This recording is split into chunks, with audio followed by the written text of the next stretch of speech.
Bonsoir chers téléspectateurs, soyez les bienvenus dans Reformation Time. C'est une série de live vidéo que nous faisons sur Facebook pendant lesquelles nous prenons le temps de définir et de redéfinir. À chaque époque de réveil, Dieu a envoyé une réforme. Et lorsqu'on parle de réforme, il y a définition des concepts, définition des termes.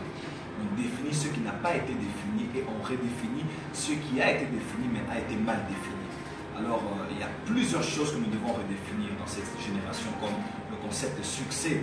Succès, c'est seulement avoir une grande église, une belle voiture, avoir des miracles, être connu, être to be famous. Rien à voir avec cela. Le succès, selon Dieu, c'est pouvoir découvrir sa destinée et accomplir sa destinée. C'est ce qui compte devant Dieu. Que vous soyez connu ou pas connu, que vous soyez sur TBN, sur Daystar, sur enseignement.com, sur Casarima, n'importe quelle plateforme que vous soyez. Si vous ne faites pas ce que Dieu attendait de vous, vous avez échoué. Comparativement à quelqu'un qui est dans la forêt équatoriale ou amazonienne en train de prêcher dans l'anonymat à des pygmées ou bien à des pygmées. Cette personne non connue mais qui a fait la volonté de Dieu pour elle a du succès. Donc il y a plusieurs choses que nous devons définir et redéfinir en cette saison. Le succès, la destinée, l'élévation. Je faisais rire quelqu'un, je disais aujourd'hui si j'ai 50 milliards de dollars en une semaine, tout le monde dira que voilà, Dieu a élevé le prophète. C'est simple, je vais acheter des avions et je filme, je dis seulement sur Facebook. Voilà, que toute la gloire revienne à Jésus-Christ. Dieu nous a donné quelques outils pour aller évangéliser le monde. Le lendemain, je poste mes voitures. L'autre jour, je poste l'orphelinat que je viens de bâtir. L'autre jour, je poste. À force que les gens puissent voir cela, ils vont dire à la fin de la semaine, Dieu l'a élevé, Dieu l'a béni, Dieu l'a restauré pour certains. Ouais, donc, les hommes définissent très mal. Alors quand la réforme vient, définissons ce qui n'a pas été défini et redéfinissons les choses avec la perspective biblique et la perspective de l'éternité. Donc j'aimerais parler ce soir pour faire suite à notre message sur père spirituel, mentor et coach. Alors il y a tout un tas de questions qui nous tombent du monde entier. Je vous remercie parce que déjà dans l'espace de 24 heures, plus de 10 000 personnes déjà avaient suivi cette vidéo. Les gens se sont partagés la vidéo, des questions nous viennent de partout. Nous avons eu plus de 30 questions, plus d'une cinquantaine de questions, à part ce que mon équipe a appris. Sur Facebook on envoyait, sur Instagram on envoyait, par mail les gens envoyaient. Donc nous avons vu l'intérêt de pouvoir comprendre ce thème et ce sujet. Alors à la dernière séance, avant d'aller plus loin, j'aimerais vous inviter à partager la diffusion, inviter vos abonnés, inviter, partager, dites-leur que le prophète est déjà en ligne et nous allons définir et redéfinir certaines choses. Venez très nombreux, nous sommes à combien déjà? 81. 81, oui, je vois que le nombre est en train de monter. Invitez vos frères et sœurs, dites-leur, le prophète est déjà en ligne. Le prophète va nous parler sur le père spirituel, le mentor et le coach. La dernière séance, nous allons parler des mentors et du concept coach. Mais ce soir, nous allons parler du père spirituel. C'est un élément très sensible qui nécessite d'en parler avec la perspective biblique, en n'étant pas bloqué selon la manière de voir d'une certaine école, mais en élargissant un peu la vue, en parlant de la complexité, de la diversité du sujet. C'est un sujet qui peut faire couler beaucoup d'encre. Voilà pourquoi j'aimerais que vous puissiez être ouverts. Il y a beaucoup de choses que je dirai ce soir. Vous ne me comprendrez peut-être pas du coup, mais soyez-en sûrs, vivez assez longtemps. Vous retrouverez peut-être pas vous, quelqu'un qui est à vos côtés, dans l'un des cas de figure que je vais exposer en ces lieux. Donc soyez un peu ouverts par rapport à tout ce que vous connaissez, soyez un peu plus ouverts à ce que vous connaissez d'assez, parce que nous allons un peu toucher tous les points, toutes les écoles, toutes les manières de voir, parce qu'à vrai dire, le concept de père spirituel n'a pas beaucoup de base biblique. Ça c'est une chose dont il faut tenir compte. Dans l'Ancien Testament, c'est vrai qu'il y a le concept de père, maître, formation, école. Normalement, dans ce qu'on a appelé les écoles de prophètes, institutionnalisées premièrement par le prophète Samuel. Nous avons vu Élie, nous avons même vu Élisée. Élie en avait plusieurs, il avait à Bethel, au Jourdain, il y en avait aussi à Gilgal. Et il y avait comme ça des troupes de prophètes dans plusieurs villes. Vous allez voir Samuel à Rama, à Najot, vous allez voir, il y avait beaucoup de prophètes. Élisée aussi en avait beaucoup. Donc c'était des hommes qui s'étaient reconnus sous l'autorité spirituelle de quelqu'un.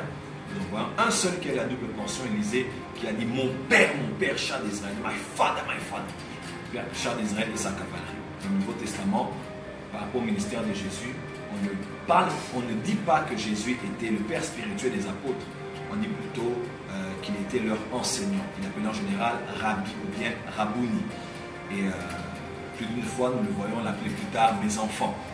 Mes enfants, dans un contexte hébraïque, ce sont les personnes sur lesquelles vous êtes en autorité. Vous êtes leur Abba, leur source. Et vous leur communiquez la connaissance. C'était plus ou moins dans ce contexte-là. On ne voit pas ça dans la vie de l'apôtre Paul, dans la vie de l'apôtre Pierre, dans la vie de l'apôtre Jacques, dans la vie de l'apôtre Jean. Mais c'est plutôt par l'apôtre Paul qu'on voit ce concept que j'aimerais lire pour vous rapidement. Je vais lire pour vous dans 1 Corinthiens chapitre 4. 1 Corinthiens 4. 1 Corinthiens 4. 1 Corinthiens 4 à partir du verset 14. 1 Corinthiens 4, verset 14. L'apôtre Paul est le premier apôtre qui en a parlé. Il a écrit aux Corinthiens deux épîtres, le premier épître ainsi que le deuxième. Dans le premier, il est beaucoup plus pastoral. L'apôtre Paul traite des questions d'ordre moral, d'ordre doctrinal, plusieurs questions dans plusieurs directions afin de réguler un peu ce qui se passait là-bas, parce que c'était une église remplie d'hommes charnels, d'enfants spirituels, et il devait réguler beaucoup de choses par rapport au mariage, par rapport à la façon dont ces femmes grecques devaient se comporter à l'église, par rapport aux dons spirituels, par rapport aux éléments sacrifiés aux idoles, par rapport à plusieurs doctrines qu'il y avait autour du baptême des morts, beaucoup de choses, la résurrection, et beaucoup de choses dont l'apôtre a traité dans cette épître pastorale, dans 1 Corinthiens, qui est aussi un épître pastoral. 2 Corinthiens, maintenant, c'est Paul contre Paul. C'est Paul qui défend son ministère, la défense de son ministère apostolique. Et ici, nous voyons l'apôtre Paul parler dans le même cadre de pouvoir réguler les choses dans cette église de Corinthe. Il leur dit quelque chose parce que quand vous voyez dans 2 Corinthiens, il dit tous sont apôtres, je le suis aussi. Donc, parce qu'il y avait plusieurs apôtres qui étaient venus, qui étaient passés dans l'église de Corinthe.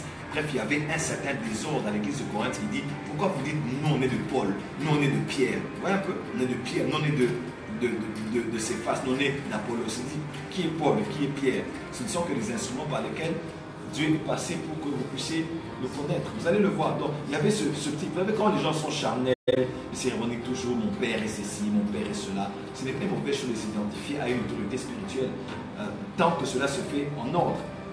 Mais quand le fait de s'identifier à un homme de Dieu commence à vous créer la division avec les fils d'un autre père, les disciples d'un autre maître, et même un autre maître, dans des comparaisons inutiles comme quoi, moi j'aime beaucoup tel pasteur dans la francophonie. Moi j'aime pas ce genre de choses. Moi je préfère plutôt tel pasteur qui dit ça. Moi je me revendique plus et tout le monde sait que lui dans son laptop c'est plus tel genre de pasteur. Ce n'est pas mauvais. Mais quand ça commence à créer des zizanies, des compétitions inutiles pour voir qui est le meilleur, qui prêche le mieux, qui est connu le mieux, qui est le plus crédible, alors là on tombe de la chair parce que l'un a sémé, l'autre a arrosé. L'un a la matière qu'on appelle la semence, l'autre a une matière qui est liquide, lui il a arrosé. Chaque homme de Dieu n'a pas le même message, tout homme de Dieu n'ont pas le même message. Vous allez voir, à tel homme de Dieu lui a donné la semence, à l'autre Dieu a donné de l'eau. Il arrive un temps où l'un va s'aimer, mais l'autre va devoir arroser. Voilà pourquoi nous nous complétons. Celui qui prêche la sanctification, c'est son message. Celui qui parle de Christ, c'est son message. Mais ce n'est pas le monopole du message de l'heure. Non, celui qui parle de la prophétie biblique n'a pas le message de l'heure. Le message de l'heure, c'est le plein évangile. C'est ce que Dieu veut dire à son Église dans tous les domaines. Dans la guérison, dans la sanctification, dans l'enlèvement, dans la prospérité financière, dans la place de la famille, dans la place de l'implication de l'Église, dans la réforme sociétale. Tous ces messages-là sont importants parce que c'est comme ça que l'Église grandit. C'est comme ça que l'Église croît avec la sémence et avec de l'eau. Alors l'apôtre Paul, dans cet embrouillement de leadership et de leader et de positionnement par rapport à certains leaders, il fixe quelque chose de très capital à cette église de Corinthe. Écoutez très bien ce qu'il dit à l'église de Corinthe. Il dit ici, 1 Corinthiens 4, à partir du verset 14, « Ce n'est pas pour vous faire honte que j'écris ces choses, mais je vous avertis comme mes enfants bien-aimés. » Il parle comme un père, il parle comme une autorité paternelle. Il dit, mais comme mes enfants bien-aimés. car même si vous avez 10 000 maîtres en Christ, c'est-à-dire il reconnaît que ces gens étaient aussi influencés par d'autres maîtres, par d'autres mentors. Et il dit, parce que c'est un concept grec, de la mythologie grecque, on parle de mentor comme étant un conseiller, de quelqu'un qui nous enseigne, qui nous instruit, quelqu'un de sage, quelqu'un qui a des conseils pour nous orienter. Il dit, car même si vous avez 10 000 maîtres en Christ, hein, il dit, vous n'avez cependant pas plusieurs pères. Vous n'avez cependant pas plusieurs pères. Là, c'est l'apôtre Paul qui fixe quelque chose à l'église de Corinthe. Il dit, puisque c'est moi qui vous ai engendré en Jésus-Christ par l'évangile. Donc c'est moi qui vous ai engendré. Il dit, vous n'avez pas plusieurs pères, vous n'avez qu'un seul père, parce que le père est celui qui vous a engendré en Christ par l'évangile. Voilà. Là, basically, c'est ce dont l'apôtre Paul parle.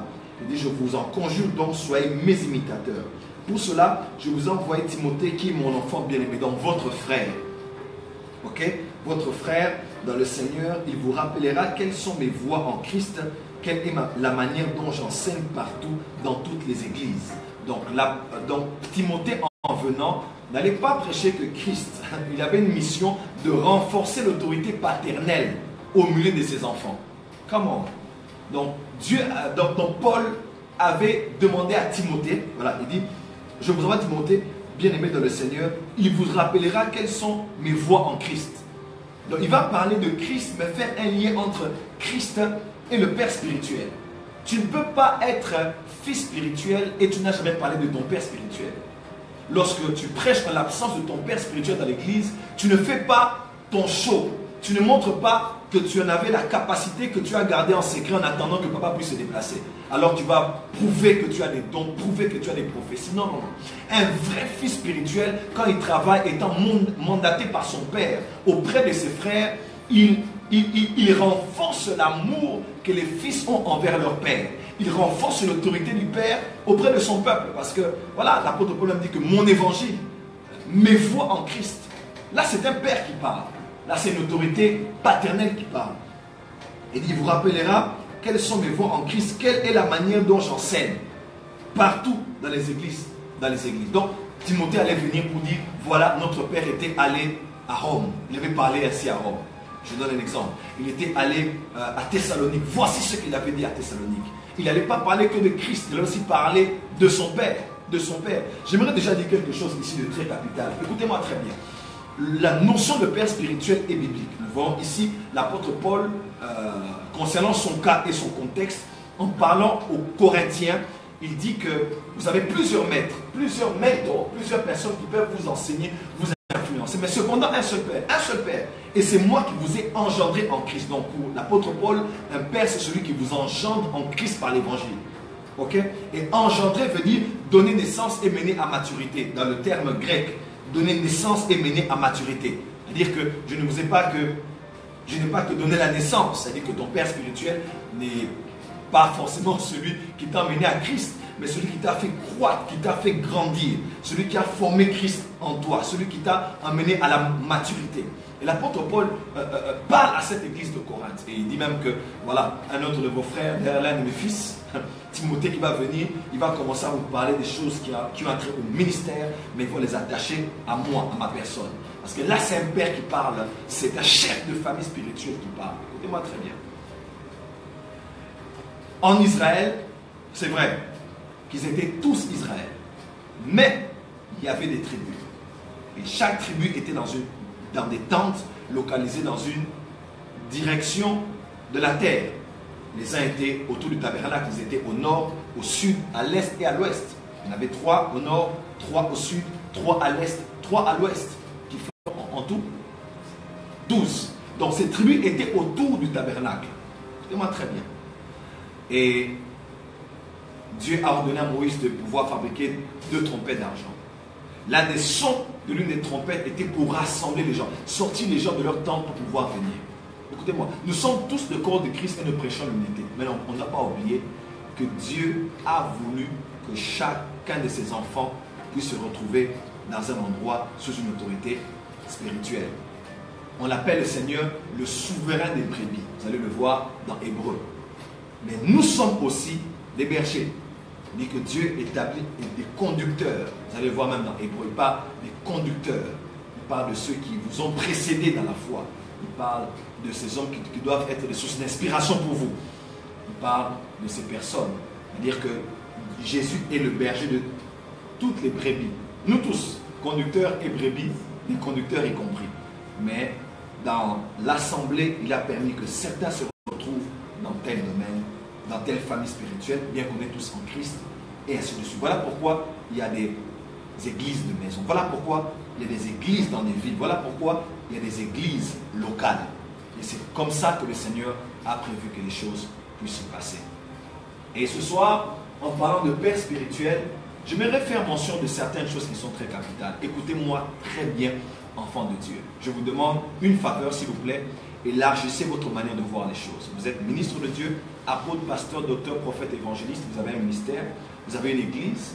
Je sais, je vais parler des choses qui nous concernent pour nous protéger aussi par rapport à nos enfants. Mais j'aimerais aussi dire une chose qui est très importante, c'est que par rapport à nos enfants, il est très capital que nous puissions, nous aussi en tant que leaders, élargir un peu nos cœurs, élargir un peu notre manière de voir les choses.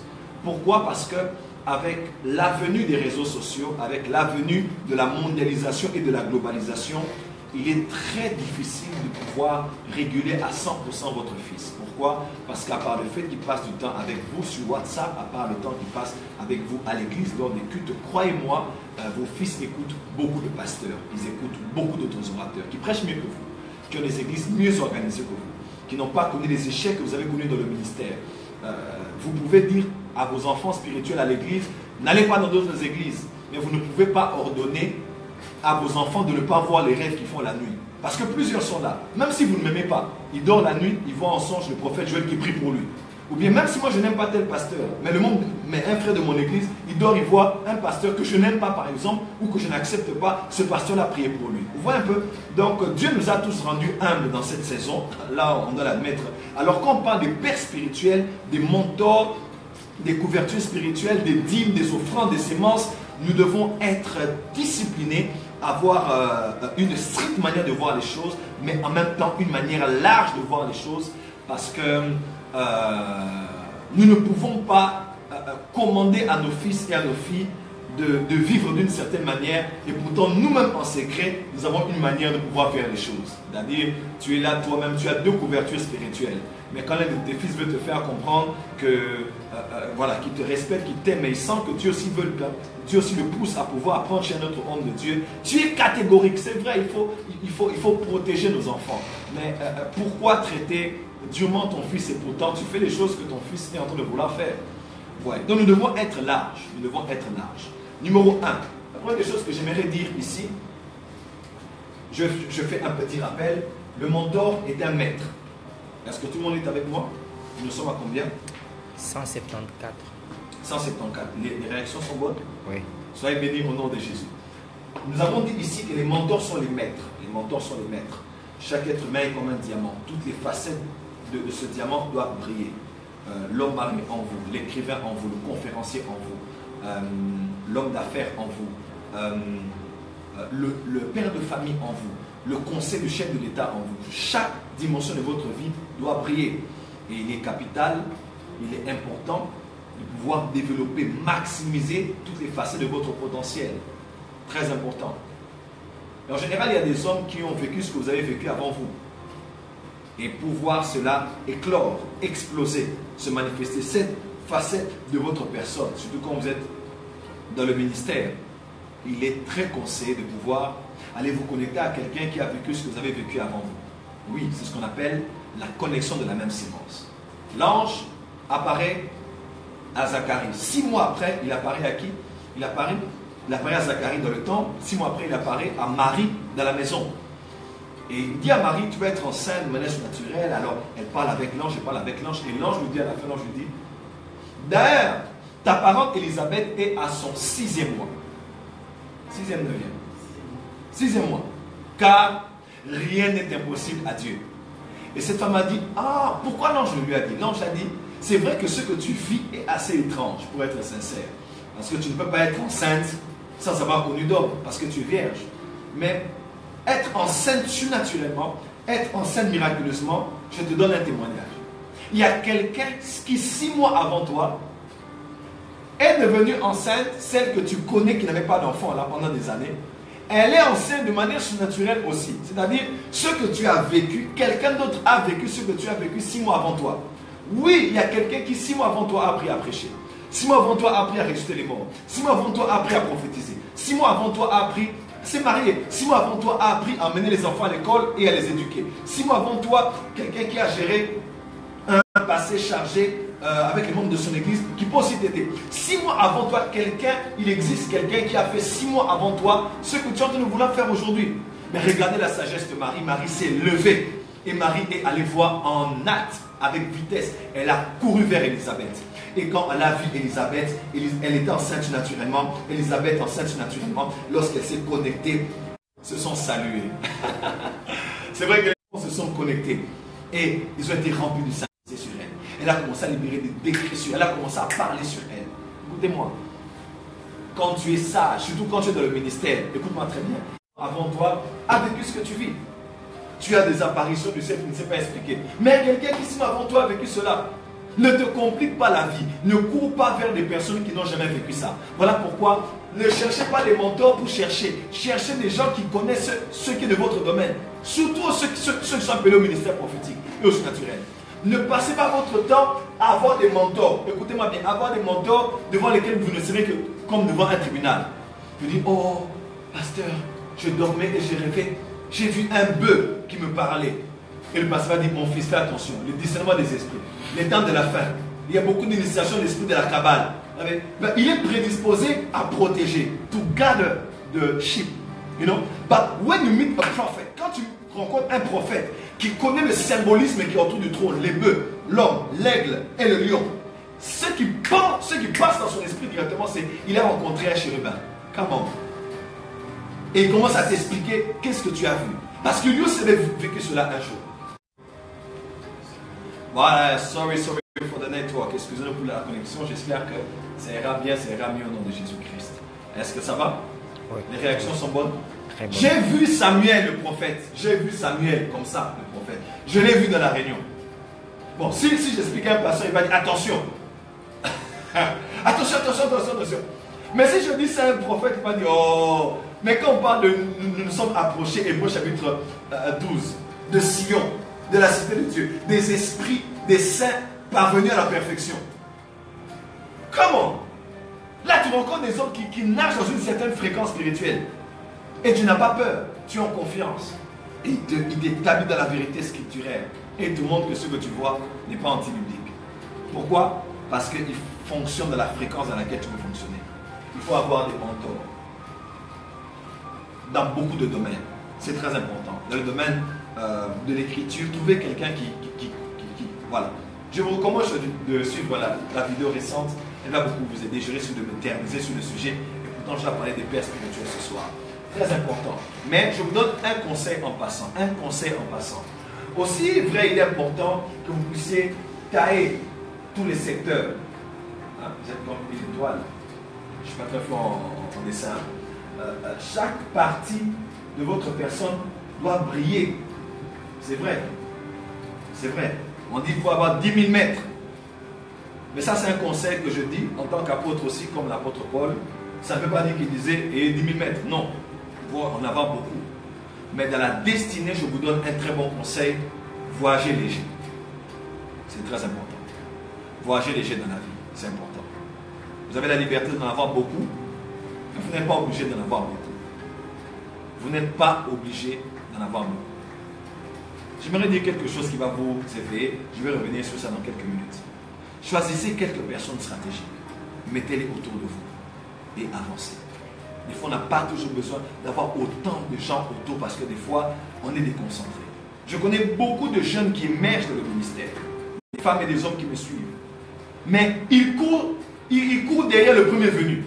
Quand ils voient l'un maintenant qui sort là, oh, il est directement là-bas. Quand ils voient un qui est ici, il court. Quand l'autre, il voit l'autre prophétise beaucoup, il est là-bas. Quand il voit l'autre qui fait les miracles, il est de l'autre côté. Il est partout à la fois et il ne sait pas grandir.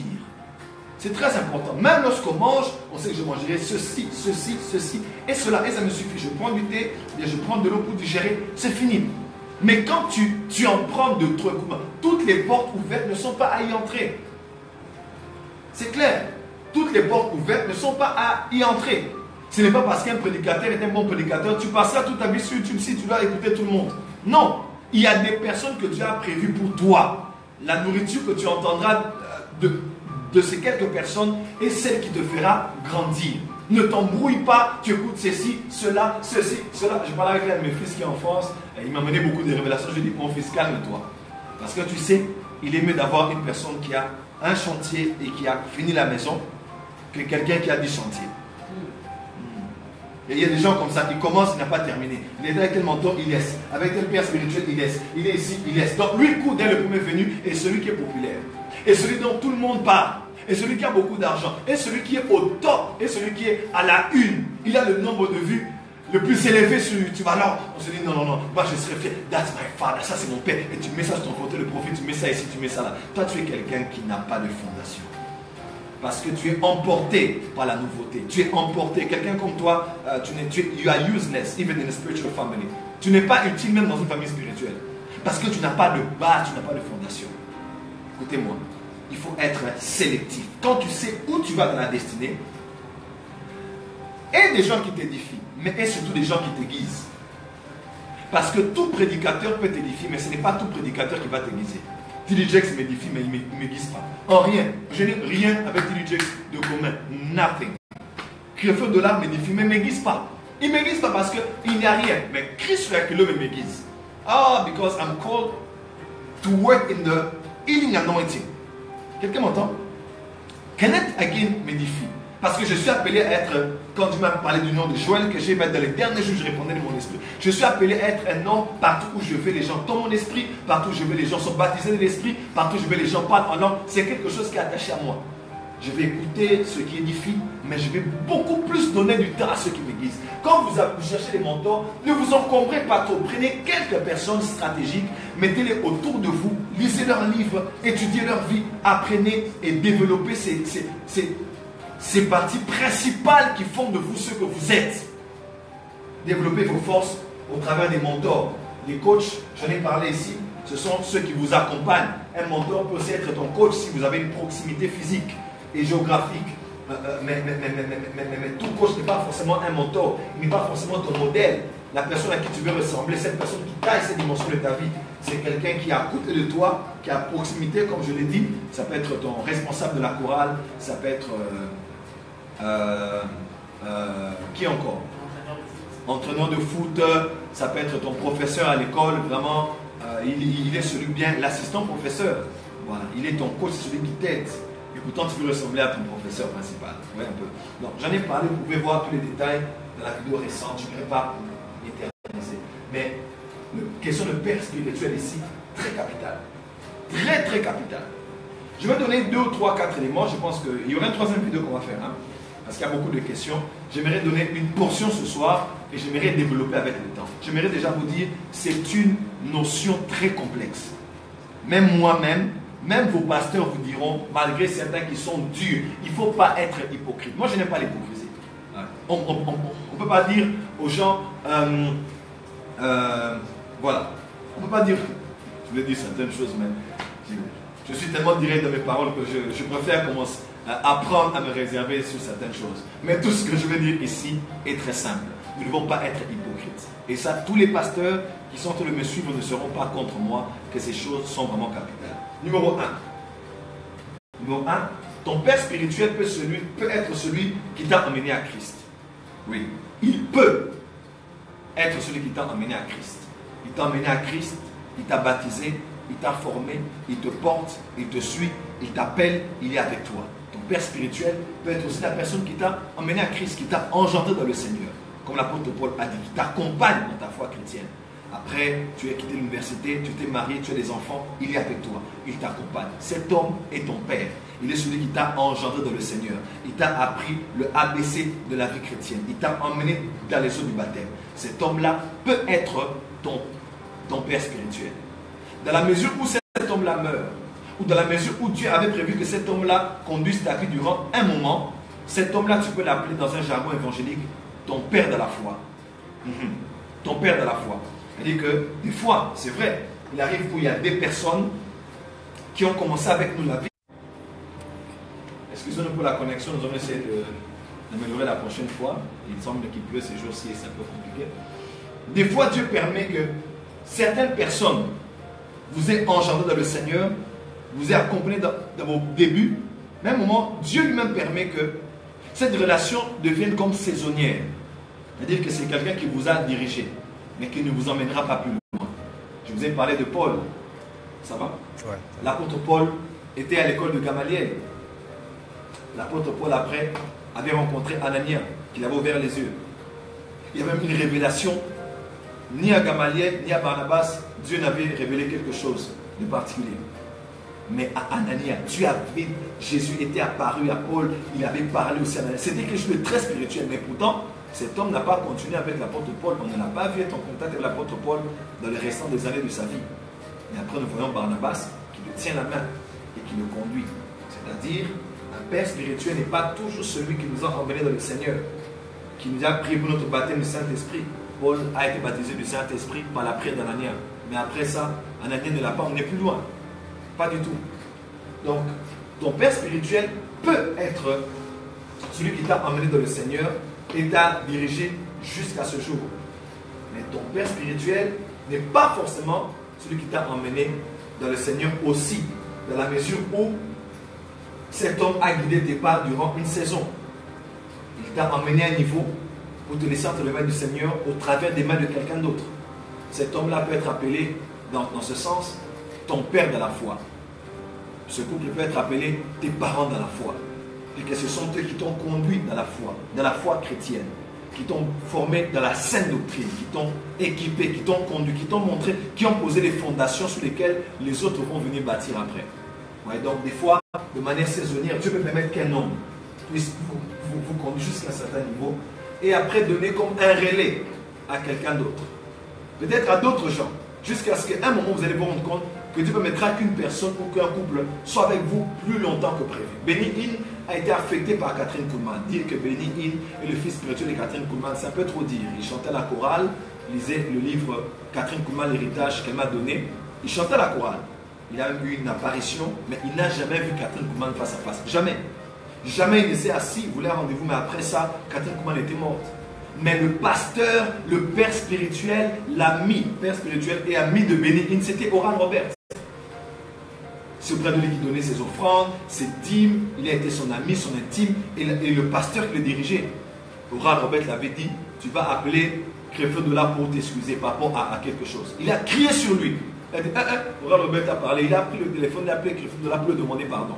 Parce que Oral Roberts était l'intime de Benny Hinn, mais il était aussi comme son pasteur. Oral Roberts connaissait beaucoup de choses par rapport au ministère, et c'est lui qui a accompagné Benny Hinn jusqu'à ce jour. Est-ce que quelqu'un est avec moi? Cet homme est son père spirituel. Il a été son pasteur, son père spirituel et son ami. Très important. Donc nous ne devons pas, ceux qui vous ont conduit jusqu'à un certain niveau, comme père spirituel, on peut les appeler les parents dans la foi. Je dis bien, c'est un jargon évangélique. Okay? Je vais donner plus de versets bibliques à la prochaine séance. J'aimerais avancer. Et Dieu lui-même va se charger de pouvoir mettre quelqu'un sur votre chemin sur lequel vous allez être jusqu'à la fin. Ou des gens même. Et puis à un moment, vous allez vous stabiliser. Vous allez être sous une autorité qui va vous conduire jusqu'à la fin. Deuxièmement, votre père spirituel peut être votre pasteur. Je dirais mieux, devrait être votre pasteur. Très capital. Ah ouais.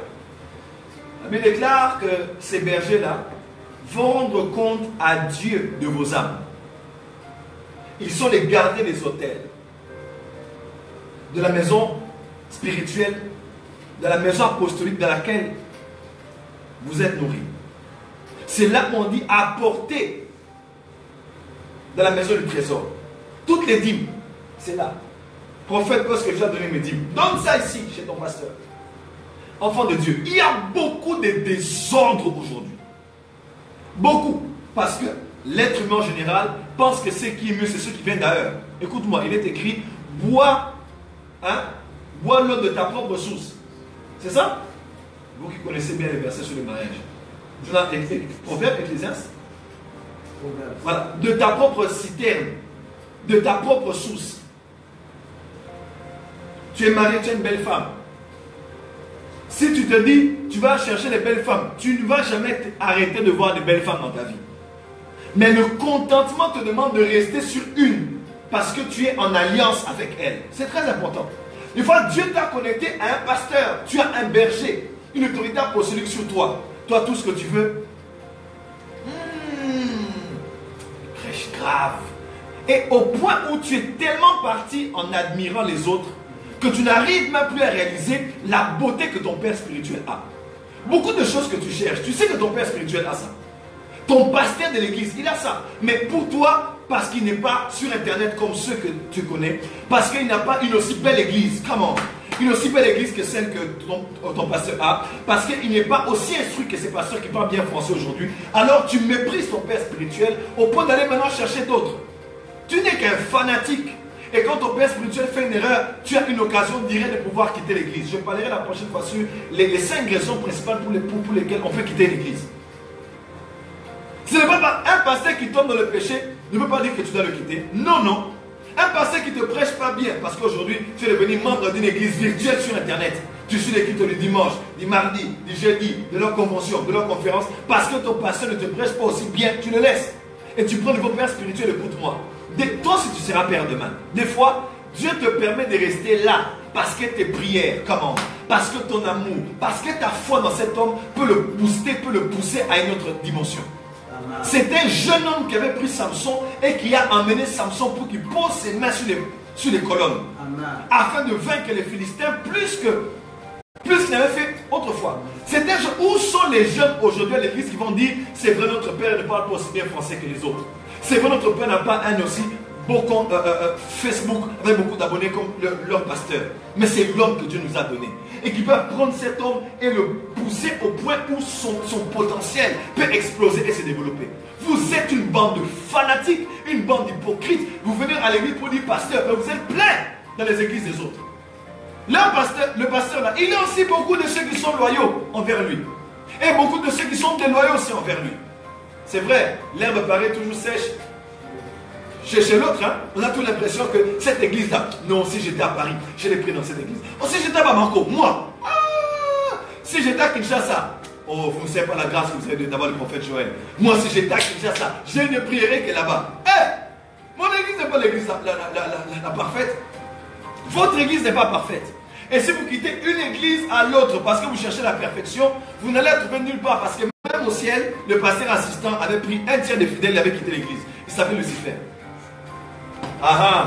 Oh non, comment c'est possible dans l'église de Jésus qu'un pasteur fasse ça? Même au ciel, Lucifer, le pasteur assistant, il a pris des gens, il est parti avec. Donc il y a rien de nouveau sur le soleil. Il n'y a rien de nouveau sur le soleil parce qu'au-dessus du soleil, il y a des choses qui se sont passées. Yes. Donc là déjà je dis que ton pasteur est d'abord ton père spirituel. Ça peut être celui qui t'a amené au Seigneur et ton pasteur. Restez dans vos églises, n'abandonnez pas vos assemblées. Mais écoute-moi. Oh, prophète, j'ai rêvé de toi. Tu m'as affecté, tu m'as affecté. Tout rêve que tu fais sur un serviteur de Dieu, ne fais pas de cet homme de Dieu qui a pris pour toi dans les rêves ton père spirituel ou ton mentor. Non, il y a des hommes qui ne sont que des prophètes envoyés dans ta vie. Tu m'as vu en songe parce qu'à un moment, tu dois envoyer une sémence où je dois prier pour toi, où il y a un lien entre mon ministère et le tien. C'est fini. Mais Dieu ne veut même pas que je sois ni ton mentor, ni ton père spirituel.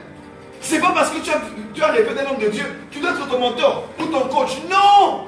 Il peut juste être un prophète qui entre dans ta vie pour prier pour toi, t'affecter. Et c'est fini. Tu continues ta route. Mais vous aujourd'hui, pourquoi j'ai rêvé de lui? Oh, comme j'ai rêvé de lui, Ismaël Fada. Oh, mon père, bande de fanatiques. Arrêtez ces choses-là. Dieu t'a donné quelqu'un, honorez cet homme, donnez à cet homme. Cet homme a souffert avec vous. Ce pasteur-là n'est venu qu'en voyage. Ce pasteur n'est venu que pour prêcher dans la ville. Il va prendre vos offrandes et puis partir. Mais vous avez quelqu'un qui a toujours été avec vous. Quelqu'un qui pleure pour vous, qui jeûne pour vous, qui assiste à vos deuils. Ce pasteur-là a déjà assisté à ton deuil. Il ne sait même pas qui tu es. Il ne sait pas du tout qui tu es. Mais tu te revendiques mon père spirituel. Tu mens. J'ai vu un frère dire, mon père spirituel c'est T.D. Jakes. That's crazy, you know. That's crazy. T.D. Jakes ne te connaît ni d'Adam, ni d'Ève, ni de Jean, ni de Marie. Oh, béni c'est mon père spirituel. Tu l'as vu, tu l'as rencontré où? Il y a des gens qui sont tellement zélés. Reste sous ton pasteur. Ton pasteur est ton père spirituel. Comment? Oh, parce que j'ai suivi son message sur le mariage. Oh mon Dieu, il a développé des choses. Le prophète Joël a parlé d'eschatologie. Je ne sais pas, je méditais sur ça. Ça, c'est mon père spirituel. Je ne suis pas ton père. Je ne suis pas ton père. Ton père est là-bas à l'église. Si je viens dans votre ville, je viens en Martinique, je vais en Guadeloupe, je bougerai la ville. Ça profitera à mon ministère et au corps du Christ. Mais tu as un père qui est avec toi, qui est là quand vous êtes malade, qui est là quand vous avez des problèmes de couple, qui est là quand tu n'as pas dormi la nuit. 3 heures, tu les réveilles. Tu me réveilleras où? Je dors. Même si je ne dors pas, je jeûne et je prie. Je fais mes histoires. Et je ne m'occupe pas de toi. Je t'affecte de loin. Mais tu as un père. Tu as quelqu'un qui prend soin de toi, qui prend soin de ton foyer. Quand avec ta femme, ça ne va pas. Il est là pour vous. Pourquoi tu vas aller me suivre, moi, que tu ne connais même pas? Tu ne sais pas si je suis un vrai serviteur de Dieu, un occultiste, un illuminati, parce que seulement je suis un homme assez présentable et que je parle bien français. C'est faux. Arrêtez d'être des suiveurs. Soyez des enfants loyaux, stables. Restez chez vous à l'église. Reste à l'église. Sinon, vous savez comme dans Luc chapitre 1, le pain est parti. Toutes les églises passent par des hauts et des bas. Tout ministère passe par des hauts et des bas. Les enfants spirituels qui ne sont liés qu'au chronos et ne connaissent pas le kairos. Quand le kairos vient, Dieu revisite encore Bethléem. Le père vient dans la maison du pain. Quand ils veulent revenir, ils n'ont plus de poste à l'église parce qu'ils étaient allés suivre le pasteur qui était venu qui était en vogue. Écoute-moi, quand tu es déjà frustré par rapport à là où tu es, tu peux même avoir des rêves qui vont dans le sens de ce que tu vois. Je répète, quand tu ne veux plus être là où tu es, tu auras même des rêves qui te confirmeront que tu dois plus être là où tu es. Quand tu ne veux plus d'une femme, tu entendras même des prophéties bizarrement qui te diront ce n'est pas la femme de ta fille. C'est vrai? Quand tu aimes une femme, quand tu aimes une femme, tu aimes la sœur là, bizarrement, il y aura comme des coïncidences autour de toi. Tu rêves d'elle, tu la vois en cours de route, tu entres sur Facebook, tu vois son post, quelqu'un te dit tu vas épouser une femme comme ça, comme ça. Bizarrement, c'est comme s'il y a une loi d'attraction. Je ne crois pas en ces choses-là vraiment, mais comme s'il y a une loi maintenant. L'énergie d'amour que tu as en toi, c'est comme si, écoutez-moi bien, ce n'est pas New Rich. C'est bizarre, mais c'est comme si tout se réunit autour de toi pour te faire croire que cette personne est la femme de ta vie. Et tu dors, tu rêves de moi. Tu te réveilles, tu as vu le prophète Joël sur Facebook. Bizarrement, tu as vu un live, tu te dis non, that's my father. Sois stable. Sois dans ton église, donne ta dîme à l'église, donne tes offrandes à l'église, honore ton pasteur, élève ton pasteur. Écoute-moi, c'est une aberration que d'être sous un pasteur, mais ton ordinateur est rempli de mes prédications. Ça ne se passe pas comme ça. Ce n'est pas normal que toi tu es en Guadeloupe. Ton père spirituel, tu n'as même pas acheté le CD. Mais tu as déjà téléchargé toutes les prédications de ce pasteur qui est à Kinshasa. Tu as un problème. Parce que tu as l'impression que ce qu'il dit c'est mieux. Non. Reste et médite un peu ce que ton pasteur a dit. Il a dit des choses profondes. Mais tellement que pour vous, tout ce qui est beau à l'extérieur, vous allez les voir à l'extérieur. Très important. Ton père spirituel peut être celui qui t'amène au Seigneur. Il peut être aussi ton pasteur. Ah ouais. Il peut être aussi ton pasteur. Écoute-moi. Ton pasteur, on ne choisit pas la famille dans laquelle on est. Moi, je suis né congolais, mais j'ai un visage de Rwandais, de Burundais, de Maliens, de Mauritaniens, d'Éthiopiens. Quand je suis en Éthiopie, on me salue toujours dans l'avion comme ça, comme me sert. Et puis quand je suis en Éthiopie, on croit que je suis éthiopien. Un peu. Mais je n'ai pas choisi le visage que j'ai. Tu n'as pas choisi de venir dans cette église. Tu me dis, moi, je vais être à Kinshasa. Qu'est-ce que je fais dans cette ville? Les églises sont froides. Je ne vais aller à Kinshasa pour profiter de cette grâce. Ça c'est bien bon. Je ne refuse pas que ça peut être aussi le cas. Mais des fois, il faut être un peu concentré. Arrêtez de vous éparpiller. Des fois, la grâce est juste là où tu as toujours été. Mais tu es tellement aveuglé par tes frustrations, parce que tu as vécu à l'église, que tu ne veux même plus voir la beauté de la grâce que Dieu a donnée à ton pasteur. Ton pasteur est basically ton père spirituel. Très important. Très important. Je voulais dire 2 ou 3 choses ici. Très important. Ça passe, hein? Ah là, je sais que j'ai choqué beaucoup de gens.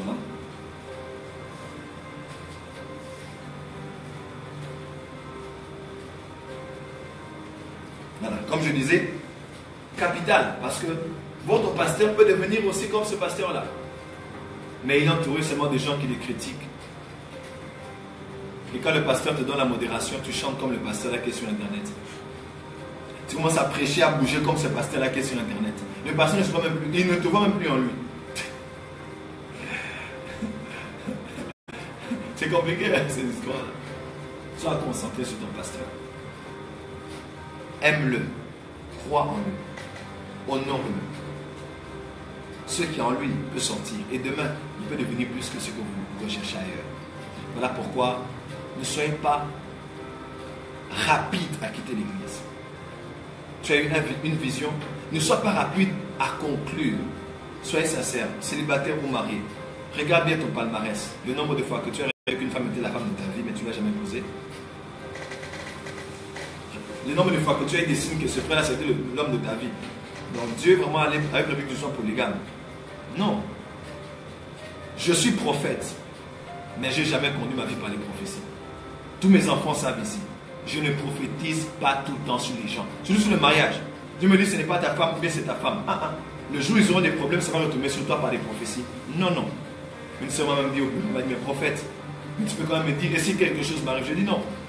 Je peux prendre le même Doliprane, au lieu de te le donner pour que tu le boives du coup, je peux le mettre dans l'eau et le diluer et te le donner. C'est-à-dire que je peux avoir un message prophétique, mais je ne te le donne pas cru. Tu me dis, ce n'est pas l'homme de ta vie. Mais je vais t'emmener des éléments autour de toi pour emmener ta responsabilité à choisir ce qui est bien. Et je verrai à ce que tu choisis ce qui est bien. Le reste là, à moins que Dieu me dise maintenant, dis-le. Je vous le dis. Parce que dans le même prophétique, ce n'est pas tout ce que tu vois que tu dois dire. Dieu ne t'a pas fait voir parce qu'il veut que tu le dises. Non, il y a des choses qu'on voit parce que Dieu a voulu seulement nous tenir informés, mais pour qu'on puisse prier. Ce n'est pas pour le dire.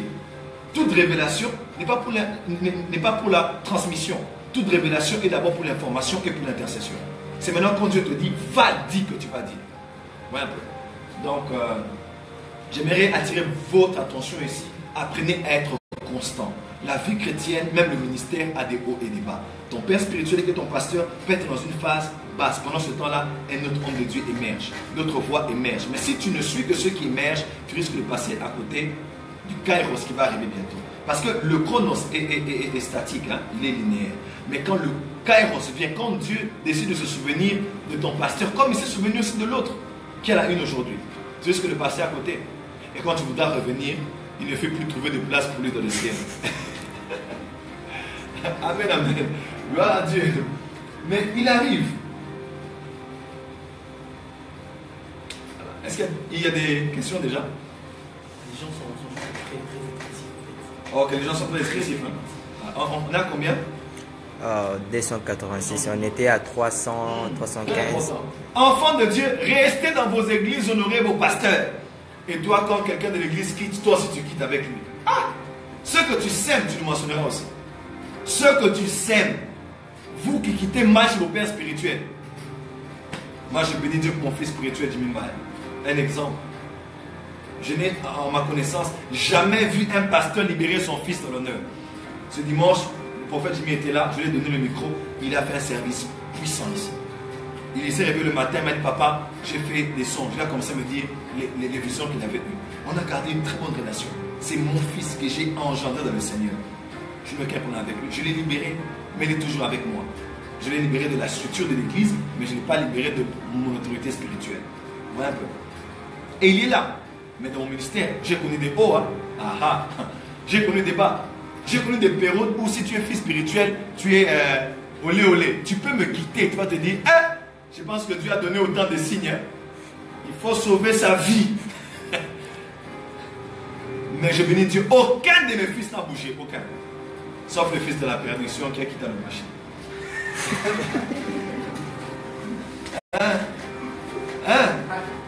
Voilà. J'ai parlé comme le maître. Avance. Jean chapitre 17. Tous mes fils sont là. Et j'aime beaucoup ce qu'ils disent. Des fois, quand je suis là, je déprime. Je me rappelle cette année, ça c'est un petit témoignage, c'est moi que je vous dis. Cette année, je me rappelle, j'avais déprimé. Au début de l'année, j'ai fait une grande dépression avant d'aller en Inde. Je ne voulais même plus aller en Inde. J'ai dit, je n'irai plus en Inde. J'arrête ce programme. Le prophète Jokas est venu à la maison. Il m'a dit, non, tu peux aller en Inde. J'ai mis beaucoup de conditions. Il a dit, non, mon cher, tu dois aller en Inde. Et le prophète Jokas m'a dit, il est venu à la maison. On a fait 4 heures du temps à la maison. Il a dit, non, quitte le machine, va en Inde. Hein? Comment ils veulent te recevoir là-bas avant de rentrer au Congo. Va en Inde. Je ne voulais même plus aller parce que mes valises, j'ai quitté Bujumbura. Mes valises sont restées avec Kenya Airways. au Kenya. Et comme ça pendant près d'un mois. J'ai voyagé en Inde sans mes valises. J'avais dit je ne veux plus voyager. Je suis déprimé, j'allais mal. J'étais en train de traverser la vallée de l'ombre de la mort. Je ne veux même plus vivre. Je dis Seigneur, là tu me prends, là c'est fini pour moi. Donc j'ai plus besoin de vivre. Ah, prophète, tu as dit ça? Oui. Parce que nous sommes des hommes de Dieu. Nous sommes des hommes. J'ai dit j'arrête le ministère. Seigneur, tu me prends. C'est la 3e fois. 3 ans successifs que j'ai dit à Dieu, tu me tues. J'ai plus besoin de vivre. Tu me prends. Moi, le ministère, I'm down with this ministry. Trouve-toi quelqu'un qui est meilleur que moi, qui va faire ce que je dois. Je ne suis pas meilleur que mes pères. Je vais mourir. Déprimé, fatigué. Et pourtant, je venais de voir des miracles pour eux. Je demandais aux gens, prenez les pieds. Je faisais pousser les pieds. Les pieds poussés. Les mains. J'arrive à Kigali, l'un des fils de Miles Monroe, qui a écrit l'un des livres qui est même plus vendu que le livre de John Maxwell. Il était là, je dis, j'ai envie de faire pousser des jambes et des bras. Si quelqu'un a une jambe plus courte, sa femme dit, mon mari, il avait une jambe comme ça. Je le fais venir. Ceux qui sont à Kigali peuvent le savoir. Il était assis sur la chaise. L'une des jambes plus longues que l'autre. Je prends, je dis, les jambes poussent, la jambe ne poussait pas. Je dis, quoi? Moi, je te bats, tu m'écoutes. J'ai pris la jambe, j'ai dit, pousse. La jambe a poussé, poum. La jambe, oh my God. Et la jambe la plus courte a dépassé la plus longue. Jusqu'à ce que l'apôtre Mignon est venu et a dit, prophète, la jambe a dépassé, réduit la jambe. Quel miracle, quel surnaturel. On allait au Gabon, je pense qu'il y a un couple qui a assisté au masterclass qui sont ici, avec nous à Kinshasa. Dieu avait parlé même sur une femme qui avait une jambe plus courte que l'autre. On n'a pas prié. Je prenais sur les prophètes au Matthieu. Elle avançait, la jambe poussée. Et la jambe, ils sont là, la jambe la plus courte a dépassé celle qui était la plus longue. Et le pasteur Luc Ondias m'a dit, il faut réajuster les pieds. On a réajusté, elle a commencé à marcher net. Mais quand tu tues les prophètes de Baal, des fois tu es en pleine dépression. Je ne voulais même plus. J'ai dit j'arrête le ministère, je meurs. Cette année, oui. L'année passée, je l'avais dit. L'année d'avant, je l'avais dit aussi. J'ai dit, le ministère là, j'arrête. Vous ne savez pas ce que les hommes devaient traverser. Tu ne sais pas ce que ton pasteur traverse. Mais au moment où ton pasteur, ton père a le plus besoin de toi, c'est quand toi tu le lâches. Parce que tu veux aller suivre quelqu'un d'autre qui est à la une, qui est connu sur YouTube. Il est sur Top Chrétien, il est sur enseignement.com, il est ici, il est là-bas, il est au voyage et toi tu te dis, je vais être son fils pour être fier. C'est vrai qu'humainement parlant, l'homme aime faire partie d'une organisation qui réussit. Mais des fois il y a des épreuves. Et tous mes fils se sont passés les mots. Ils ont dit, on doit parler à papa maintenant. Papa, tu voyages. J'ai voyagé avec le t-shirt de Jimmy Mbaya. J'ai voyagé avec le jeans de Jimmy Mbaya. Vous m'entendez? J'ai pris le petit sac à main de mon parrain de mariage. C'est comme ça que je suis allé en Inde. Avec aucun vêtement. Comme on m'a vu à m'habiller les vêtements des Indiens. C'était acheté sur place. Mon fils Jonathan, l'Inde peut le témoigner. Mais c'est au moment où j'avais le plus besoin de mes fils qu'ils ont été là. Papa, tu es notre général. Les généraux passent souvent par des temps difficiles. Tu m'as dit une chose que j'ai dit, papa. Élie avait demandé la mort. Dieu a envoyé un ange. Où est-ce que tu as vu Dieu même dire, oh voilà, tu es dépressif, tu es très déprimé, voilà, je te comprends, je compatis. Il dit, il a dit, mange et bois car le chemin est trop long. Tu vas aller oindre Élysée, aller oindre Jéhu. L'autorité politique, l'autorité prophétique. Et il m'a dit, désolé de te dire papa, mais Dieu est plus concerné par ses intérêts que par ta dépression. Et je me suis dit, donc si Dieu n'a pas besoin de nous, Dieu n'est pas là. Quel est ce soldat qui s'embarrasse des affaires de la vie, s'il veut plaire à son maître? C'est dans 2 Timothée. Hein? Quel est, tu peux prendre la Bible. Quel est ce soldat? 2 Timothée, chapitre 2, je pense. Voilà. Je vais dire quelque chose de capital ici. Capital. Et votre pasteur pleure pour la construction de l'église. Tout ton argent via PayPal pour l'église qui est à Kinshasa. Via Gabon pour l'église qui est au Gabon. Et mon fils.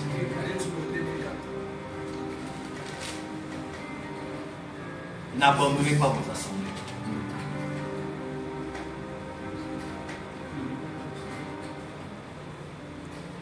Il n'est pas bon de soldat qui s'embarrasse des affaires de la vie.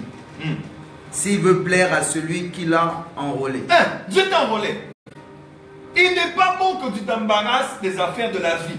Moi j'étais là, je pensais ma vie, j'ai des combats, j'ai des défis, j'ai des plats de ma vie. Dieu a dit, tu pars.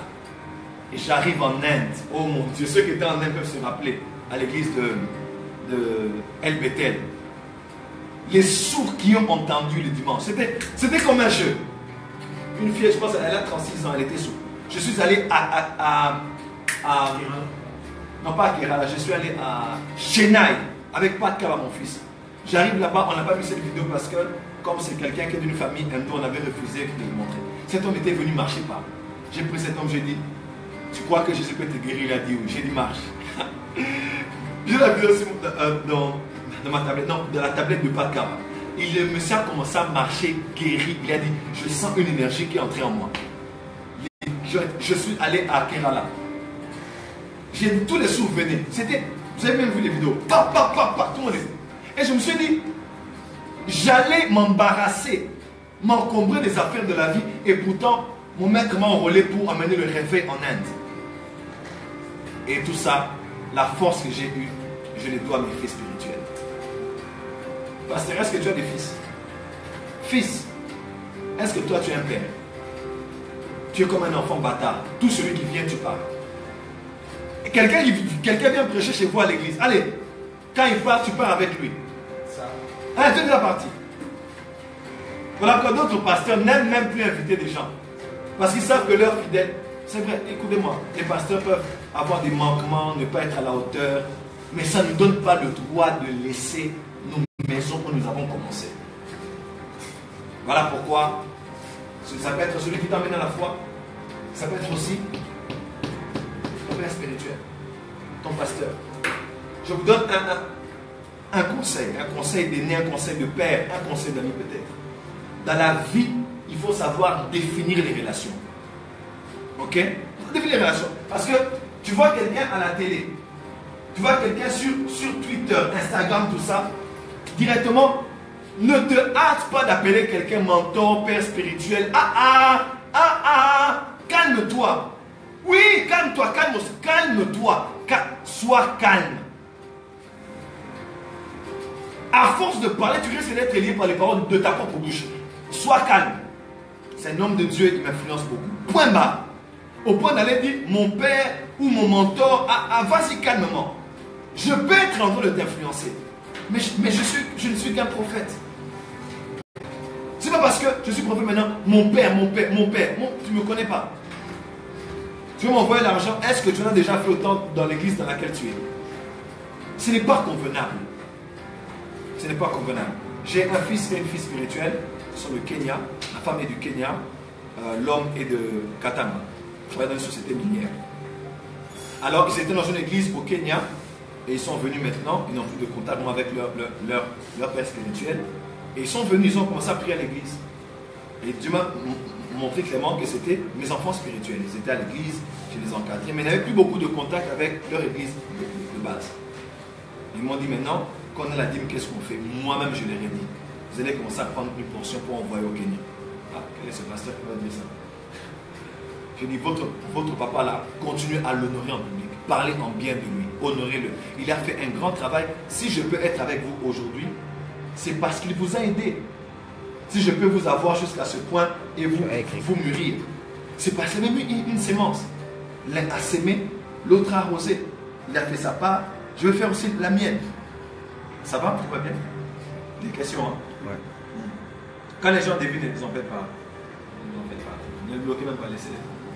Quittez l'église. Pourquoi? Parce que je sais que ce sont mes enfants qui sont sur ma couverture, mais ils viennent de quelque part.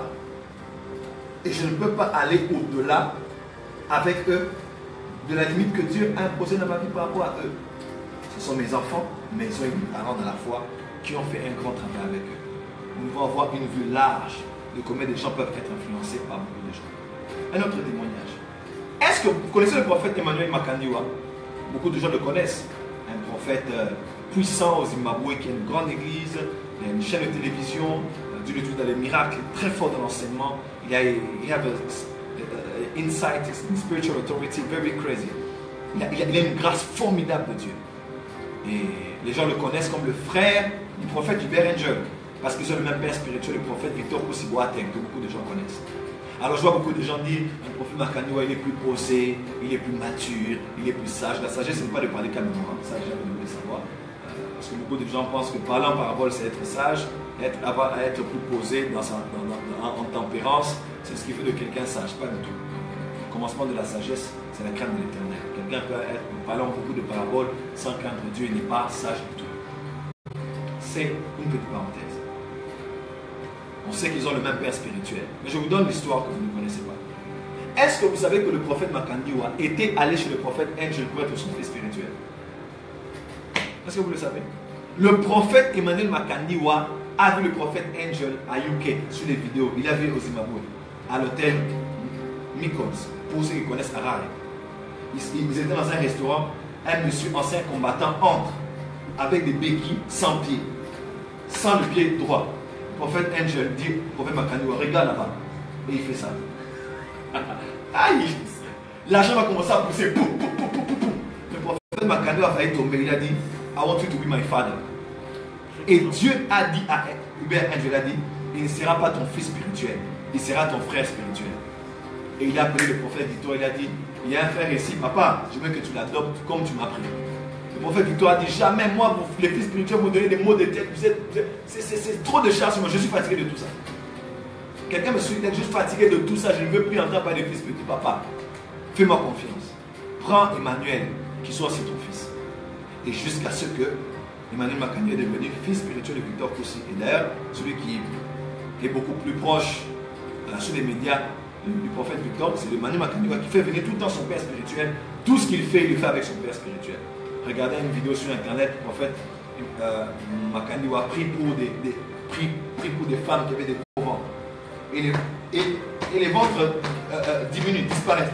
Vous savez qu'est-ce qu'il dit? Son père spirituel était là. Il dit, si je peux utiliser la grâce de mon père quand il est au Ghana et faire des miracles alors que je suis ici, il dit, à plus forte raison quand mon père est là, je peux faire tous les miracles parce que la grâce de mon père est là. Vous voyez comment les gens comprennent le sens de la paternité. Et ce prophète évolue, mais il a fallu que le prophète Hubert Angel, que beaucoup de gens ne comprennent même pas, qui est l'un des Branham de notre temps moderne, puisse dire, on doit bien définir ça. Ce n'est pas mon fils, c'est mon frère. On a la maladie d'être père spirituel aujourd'hui. Quand quelqu'un vient, donc tu coûtes, le premier venir, mon fils, mon fils, mon fils. Et tu ne gères personne. Tu ne t'occupes de personne. Vous pouvez avoir 2 ou 3 que tu gères, que plusieurs juste pour remplir la liste des fils que tu as. Oh lui là c'est mon fils, là c'est mon fils. Ton fils par rapport à quoi? Oui un peu. C'est très compliqué. Mais il a fallu que quelqu'un définisse la relation. Il faut bien définir. Et ton père spirituel peut être l'ange que Dieu envoie dans ta vie. Tu es pasteur, ton papa spirituel est mort. Tu es frère d'une église, tu as quitté, tu es allé pour certaines circonstances. Ou je ne sais pas où est-ce que tu te retrouves. Mais ton père spirituel peut être aussi quelqu'un qui est au-delà de ton pasteur de l'église. Excusez-moi de le dire, mais on doit être sincère. Ouais, je sais que beaucoup de pasteurs, j'ai pris votre part, mais permettez-moi aussi de le dire. Je ne mentirai pas. Yes. Ouais. Voilà, j'ai répondu à une question.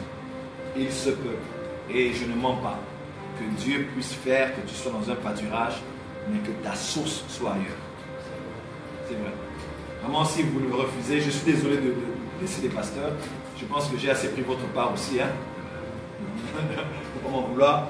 Mais je dis quand c'est Dieu, hein, oui, Dieu peut vraiment, essentiellement, faire qu'un enfant est sous ta couverture, mais la personne que Dieu a choisie pour l'influencer, pas en tant que mentor, like his father, est à l'extérieur. Maintenant, ça dépend de toi, fils, comment tu vas gérer ça. Un pasteur m'a appelé d'un pays que les gens connaissent, je ne vais pas donner beaucoup de détails. Il a un père spirituel, mais depuis un temps, il sent que Dieu le met à cœur d'être en contact avec un couple qui sent au moins que ce sont ses parents spirituels. Il m'a dit, Joël, je gère comment? J'ai dit, mon cher, la Bible ne dit pas beaucoup de choses comme ça. David avait combien de pères spirituels? Il y avait Samuel, il y avait Nathan, il y avait Gad, il y avait Ananias aussi, je pense comme ça. Il y avait des prophètes autour de lui. On peut dire qui était le père spirituel de David. Samuel, Nathan. Donc, dans ce domaine-là, j'aimerais bien dire c'est souvent complexe. Alors, Nous posons les bases de ce qui est essentiel. Mais nous ne connaissons pas tout, nous ne sommes pas Dieu. Il y a des cas de figure que j'ai vus dans mon esprit, je sais que c'est ça. Mais je ne sais pas te trouver une base scripturaire pour te dire que ce n'est pas le cas. Ouais. Que ton père soit ailleurs. J'ai même vu des gens qui étaient sous deux couvertures spirituelles différentes. Excusez-moi de dire, ça peut peut-être vous choquer. Mais beaucoup de pasteurs que vous voyez dans la francophonie, comme vous appelez dans la francophonie, si tu demandes, si tu vois bien sa vie, il a comme deux couvertures. Certains ont comme trois couvertures spirituelles. À la fin, ils ne savent pas te dire publiquement qui est son père spirituel. Ah, c'est ce que je dis, c'est très sensible. C'est très sensible, mais c'est le cas. Le plus important, c'est d'honorer les personnes que Dieu a élevées au-dessus de nous.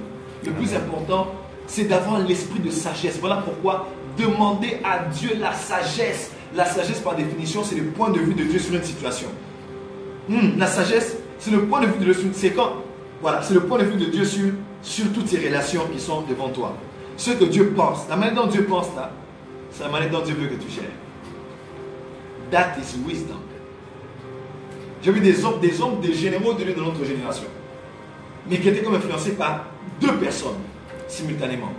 Et à ces personnes, il faut les honorer. Et j'ai dit à ce pasteur, j'ai dit voilà, la dîme de ton église, tu le donneras à celui avec qui tu as commencé. Mais la dîme de ce que tu reçois dans tes affaires, on voit ça. Ah, c'était une sagesse. On voit ça à ce couple auprès de qui Dieu t'a emmené. Tu honores l'un, tu honores l'autre et tu avances. Et ça, c'est important parce que nous, les pasteurs aussi, nous sommes passés par ces moments. Tous les leaders qui me suivent peuvent dire que prophète, tu as raison. Alors nous devons des fois être clairs quand nous enseignons nos fils.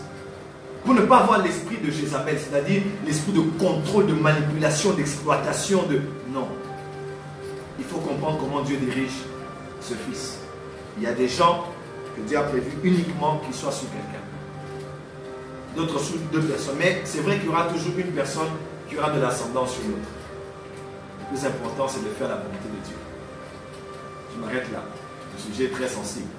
Mais je crois que tous les serviteurs de Dieu qui m'ont vu, même s'ils peuvent être irrités là où ils sont, ils me donneront raison quelque part parce qu'ils se sont déjà retrouvés sur ce genre de cas de figure. Toi-même, tu sens que cet homme qui est dans votre vie, c'est un père pour toi. Mais tu vois en même temps aussi que cet homme de Dieu là, tu dois le rencontrer, il doit te conduire et puis te dire. Il faut que je te demande à Dieu la sagesse pour gérer ce genre de cas. C'est sensible, mais on ne doit pas avoir l'hypocrisie pour cacher certaines choses qui nous arrivent à nous-mêmes, qui arrivent à nos amis, à nos frères de la foi. Mais la mauvaise chose de toutes, c'est d'être sous personne. Là, c'est mauvais. C'est pas ça que vous parle beaucoup contre les pasteurs. Où est son père spirituel? C'est facile, hein? Les pasteurs d'aujourd'hui, qui est ton père? Il y a des gens qui parlent avec arrogance parce qu'ils sont sous personne. Mais quand tu es sous quelqu'un, il va te dire Joël, je n'ai pas aimé ce que tu as fait là-bas. Joël, ce que tu as posté, ce n'est pas convenable. Joël, ne pose plus des choses comme ça. Joël, ne fait plus ce genre de choses. Mais quand tu n'as personne qui te régule, tu es le Seigneur sur ton trône. Tu attaques les pasteurs, tu attaques les hommes de Dieu et tu rends le compte à qui? Tu parles de père spirituel par rapport à tes fils. Toi, qui est ton père? Qui est au-dessus de toi? Qui est cet homme de Dieu que tu as déjà honoré même sur les réseaux sociaux? Tu n'honores personne. Parce que le monde gravite autour de toi. Un homme comme ça, ne le suivez pas. Il vous emmènera dans la perdition. Parce que le monde tourne autour de lui. Un homme qui ne sait pas reconnaître les pères, un homme qui ne sait pas honorer les personnes qui l'ont engendré, n'est pas un fils, et il n'est pas digne d'être un père. Très capital. God bless you. Pour ce soir, je m'arrête là. On va prendre les questions et on va aller. Est-ce que c'est passé? On peut acclamer pour le CD.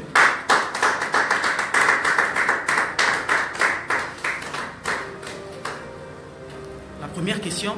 Oui. On demande si c'est possible de réussir dans le ministère sans avoir un père spirituel. Est-ce possible de réussir dans le ministère sans père spirituel? Soyez sûr que vous allez réussir.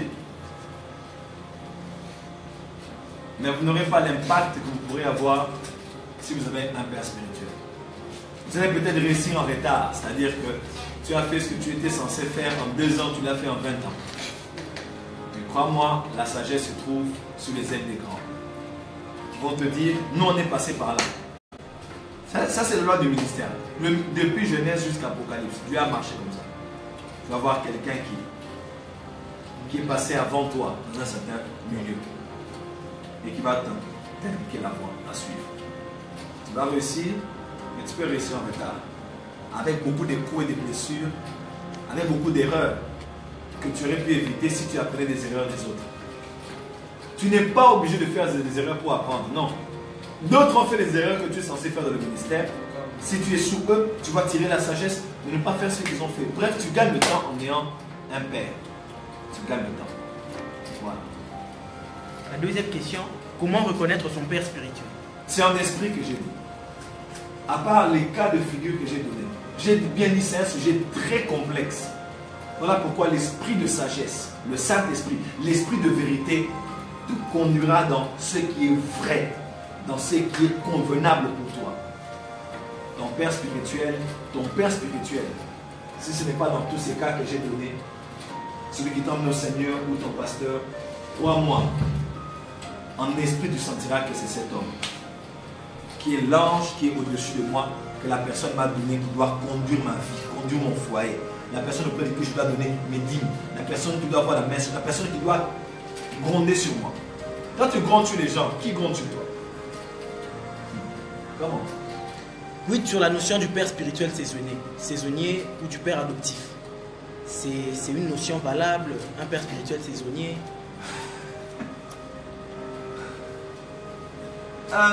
Le plus important, ce n'est pas père spirituel ou couverture spirituelle ou on dit non. Le plus important, ce n'est pas la nomenclature, mais c'est d'identifier que Dieu a mis cet homme sur mon chemin pour un moment.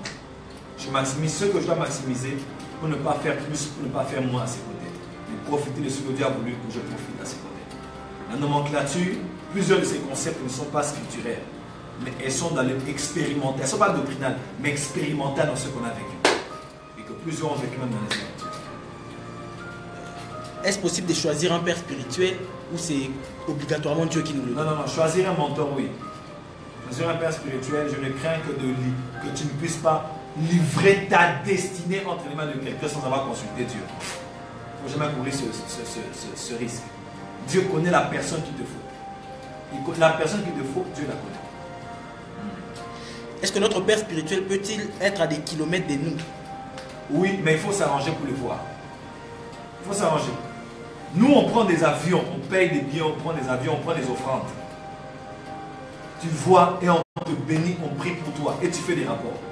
Tous les jours, tu fais des rapports. C'est très important. Ouais. Est-ce qu'on peut avoir un père spirituel qu'on n'a jamais rencontré, qui ne nous connaît pas, dont on a juste lu des livres et regardé certaines prédications? Non. Là, c'est un mentor. C'est un homme qui t'a influencé. C'est un père. Le concept père. Je pense que la prochaine fois, je dois parler des différents types de pères. Hein. C'est important. Mais non. Ça ne marche pas comme ça. Il faut une relation. C'est une question de relation. Même Jésus, quand il parle de son père, il parle de son père qui aime, le père aime le fils. Il montre combien il aime son père. On voit qu'il y a une relation entre Jésus et son père. C'était son père en esprit, mais on sent qu'il y a une relation. Il regarde les cieux, il parle à son père. Son père fait entendre sa voix comme le tonnerre.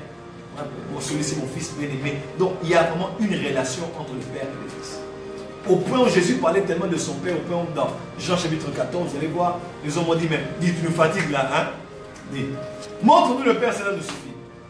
Tu n'as pas encore eu un père spirituel tant que tu n'es pas arrivé au point où tu parles tellement de lui que les gens sont fatigués de t'entendre. Ouais. Parce que ton père, tu dois le célébrer. Ton père, tu dois le sanctifier. Ton père, tu dois l'honorer. Tu ne peux pas être là, tu me dis, je remercie Dieu pour les pasteurs qui m'ont aidé, et tu commences à citer les hommes de Dieu. Et le nom de ton père spirituel, tu mets ça aussi dedans, et tu le mets dans un seul lot. Tu n'as pas sanctifié ton père. Tu dois citer le nom de tous les pasteurs, mais le nom de ton père, tu dois le mettre en évidence. Because he's your father. Et n'est pas honte du père que Dieu t'a donné. Quelles que soient les épreuves par lesquelles il passe, quel que soit le niveau d'éducation qu'il a, ton père doit être sanctifié. Notre Père qui est aux cieux, que ton nom soit mis à part. Ne sois pas mélangé avec les autres. Il faut que les gens sentent que telle personne a de l'autorité sur toi. Telle autre, mais telle personne a de l'autorité sur toi. Le pasteur podium du Nigeria, avec qui on a prêché chez l'évêque Amazou. Malgré tous les hommes que tu connais, tu sens que Mathieu Ashimolo et tu sens que Mike Modok ont de l'influence sur lui. Ce sont des personnes sanctifiées dans son ministère. C'est important que l'on sache. Comment faire pour établir un père sur sa vie? Toi, tu n'établis pas. Toi, tu vas sous. S'établir, c'est aller sous lui. C'est aller sous lui. Ton père est comme un parapluie. Le parapluie, quand tu prends, tu dois l'élever. C'est toi qui fais ce pas. Tu dois prendre le parapluie, tu l'élèves. Et le parapluie n'est pas au-dessus de toi pour t'écraser. Il est au-dessus de toi pour te protéger des intempéries. La soumission est un acte volontaire. De prendre quelqu'un qui est peut-être moins âgé que toi. Moins riche que toi. Moins connu que toi. Mais tu le prends toi-même comme le parapluie. Tu l'élèves et tu le mets au-dessus de toi. La soumission est un acte volontaire. D'accepter d'appeler quelqu'un papa, même s'il est moins âgé que toi. De le mettre au-dessus de toi et de dire, moi, c'est toi et c'est toi qui me conduis. Que doit faire un Ça va, ça évolue? On est à combien? 266. Okay. Mais les réactions, ça va? Oui, les réactions sont très bonnes et ça démontre que ça peut se continuer, qu'il y a vraiment des séances de... D'accord. On va finir dans 10 minutes. Que doit faire un fils quand son père devient indigne ou est indigne? Il doit prier pour lui et il doit couvrir la nudité de son père. Un vrai fils couvre la nudité de son père. Moi, j'ai les meilleurs fils. Hein.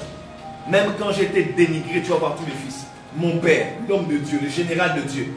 C'est comme ça que les fils sont. Un vrai père couvre la nudité de son père. Il ne va pas exposer pour dire c'est triste dans le corps du Christ. Oh Dieu, vraiment. Oh Seigneur, Jésus revient bientôt. Des hommes en qui on croyait, qui ont sali la sainte doctrine. Là, tu n'es pas un fils. Tu es not a son, you are a sin. Il y a une question qui nous est venue ici. La différence entre le père spirituel dans la conversion et le père dans l'onction. C'est une autre dimension. Vous savez vous-même de quoi vous parlez. Mais je pense qu'au minimum, j'ai expliqué ce que j'ai expliqué. Il y a une question, on demande, est-ce que ton mari peut être ton père spirituel? Oh my God! Très bonne question. Oui. Oui, et oui, et oui, et oui. À une certaine mesure. Il doit être ton pasteur.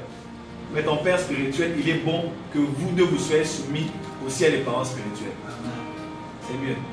Parce que ton mari ne peut pas manger d'adine. Il y a des maris comme ça. Toi, je t'ai donné l'argent. La dîme, elle est où? Ma soeur, la dîme, elle est où? Non, c'est beau de voir qu'avec votre épouse, vous avez un couple qui sont vos parents spirituels. Que faire quand un homme s'improvise être votre père? Il faut les zapper. Il faut les zapper. Il y a des gens comme ça, tu l'écris sur internet. Bonjour pasteur, pouvez-vous prier pour moi? Oui ma fille. Je prie pour toi. Demande ton numéro. Il y a des gens qui s'improvisent des pères spirituels. Quand tu ne vois sa photo, elle poste là-bas. My son. Et tout ça pour montrer devant tout le monde qu'il est aussi écouté. Et des fois, vas-y Molo. Que faire quand la femme, disons, n'a pas la même révérence que moi pour mon père spirituel? Il fallait y penser avant le mariage. Oui, je dis la vérité. L'un des indices qui te montre que cette femme ne sera pas une bonne femme dans le foyer, c'est quand elle n'est pas prête à se soumettre aux gens auprès de qui tu te soumets. C'est un très mauvais signe. Quand ta femme te suit, tu es soumis, ta femme est soumise, vous allez réussir. Parce que quand ils vont vous parler, ils vont parler à ta femme et à toi, vous allez évoluer. Bon, que faire maintenant quand c'est déjà le cas? Il faut faire des concessions. Seulement dans le mal dans les concessions, c'est qu'il n'y a plus de passion. On gère en politique, en diplomatie intérieure et extérieure. Et c'est ta croix, tu vas devoir gérer les deux. Tu ne peux pas te séparer de ta femme, tu ne peux pas aussi déshonorer ton père. Il faut prier jusqu'à ce qu'elle ait les yeux ouverts pour qu'elle puisse honorer les personnes que tu honores. Mais pour ceux qui sont célibataires, surtout s'il vous plaît, une femme qui n'honore pas les serviteurs de Dieu, qui n'honore pas la personne près de qui toi tu es, qui ne croit pas aux choses que Dieu fait avec ces personnes-là. Pardon. L'étoile, si tu as un appel au ministère, nettoie les mains. Tire-toi. Parce que le mariage n'est pas que le sexe. Le mariage n'est pas que dormir, se réveiller, aller sur la douche ensemble. Le mariage, c'est aussi quand les problèmes viennent, vous avez des gens qui sont des voix qui peuvent parler sur vous. Tais-toi! Je parle à ma fille maintenant. Je parle à ma fille. Et le problème est géré. Que dites-vous sur la notion du grand-père spirituel? Le père de votre père spirituel, qui est-il pour vous? Il est votre grand-père, vous êtes son petit-fils. Ah, il y a une sœur qui m'a fait là, il est prophète. Si ce pasteur-là est ma mère spirituelle, donc toi tu es mon oncle spirituel. Les jargons aujourd'hui charismatiques. Ça c'est terrible ce que nous avons fait dans le corps de Christ. Hein. Mon grand-père spirituel, mon oncle spirituel, mon cousin spirituel. Non, on est seulement de la même famille spirituelle. Voilà. Que m'apporte précisément le père spirituel, un père spirituel? La couverture spirituelle. Il t'apporte la sagesse. Il t'apporte l'amour. Il t'apporte l'encouragement. Vous savez, moi j'ai des pères au-dessus de moi. Un père, la relation de père et de fils, c'est la bonne relation d'amour. J'étais à DHL aujourd'hui, aller retirer 2 chemises qui m'envoie le prophète Hubert. 2 chemises, Angelo Galasso. 1500 € chaque chemise. DHL arrive, on dit qu'ils ont dit, comment 2 chemises peuvent être aussi chères? Je dis, ce sont les chemises les plus chères qui au monde.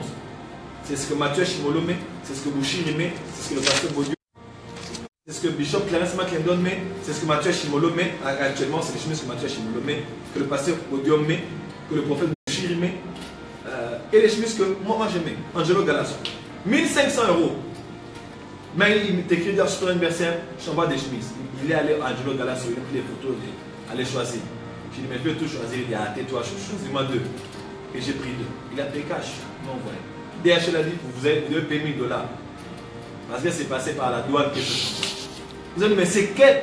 On a mis 2 chemises dans le colis, mais comment on peut payer 1000 $? Je les ai montrés sur Instagram. Vous voyez, c'est un pasteur africain qui est l'un des pères. La part de tous les costumes que je mets. C'est lui qui me l'a donné. Allez, Joël, viens. Allez, prends. Là même, il m'a dit, mais les costumes là te vont bien. Hein. Je veux que tu viennes là-bas. Hein? Que tu reviennes encore comme ça, je te mets 20 ou bien 30 costumes. C'est pas une relation d'amour. C'est pas une relation de donne-moi, non. C'est une relation d'amour. Je vous parlerai la prochaine fois sur les choses qui te lient à ton père spirituel. Il faut que tu suives cet enseignement qui va beaucoup t'aider. Il te donne, mais tu apprends à donner. Tu peux être un chéri. Donc toi, tu es un profiteur. Papa, prie pour moi que ton onction vienne sur moi. Qu'est-ce que j'ai déjà mangé de toi? Qu'est-ce que j'ai déjà mangé? Mon âme s'est réjouie pour que je te bénisse. Rien. Mon travail, c'est, papa, à 3 h du matin. Tu es en ligne? Dernière question. Est-ce que mon père biologique peut être mon père spirituel? Oui, possible. J'ai vu ce cas plusieurs fois.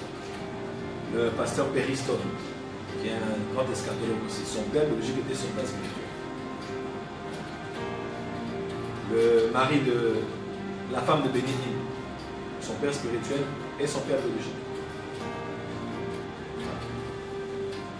Une dernière. Est-ce qu'on peut raisonner un père spirituel sur un aspect de sa vie? Il faut beaucoup d'honneur pour parler à un père spirituel. D'abord, il faut prier pour ça. Il faut vraiment prier pour ça. Il faut vraiment prier pour ça. Il faut trouver le bon moment et la bonne manière de parler. Priez plus que de nous approcher pour le parler. Parce qu'il y a des gens qui ont un zèle, qui sont super zélés. Donc lui vient là-bas comme s'il veut apprendre à son père quelque chose. Soyez humble.